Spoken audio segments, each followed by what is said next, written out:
Sir Tamil சினிமாவில் இந்த மாதிரி கதைகள் பண்ண வாய்ப்பு இருக்கா? இல்லை, தமிழ் சினிமாவில் இந்த மாதிரி கதைகள் பண்ணுறதுக்கு ஆர்வமாக இருக்கிறாங்க.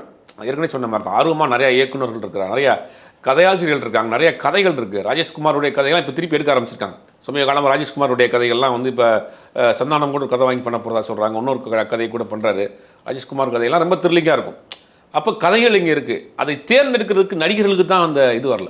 அவங்க ஒரு திரும்ப திரும்ப அந்த இமேஜுக்குள்ளேயே போய் மாட்டிக்கிறாங்க.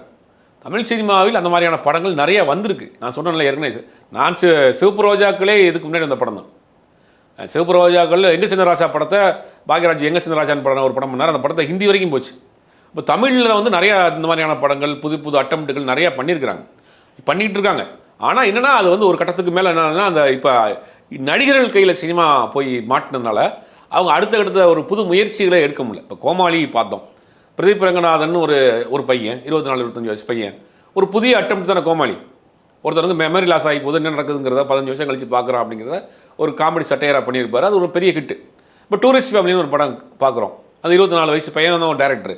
அப்போ இலங்கை தமிழர்கள் புலம்பெயர்ந்து ஒரு நாட்டுக்கு வர்றப்ப அவங்களுடைய வழிகளை மட்டுமே தான் சினிமாவில் பார்த்துருப்போம், அவங்களுடைய வாழ்வியலை சொல்லவே இல்லை. அந்த வாழ்வியலை சொன்ன படம் தான் டூரிஸ்ட் ஃபேமிலி. அது ரொம்ப புதுசாக இருக்குல்ல.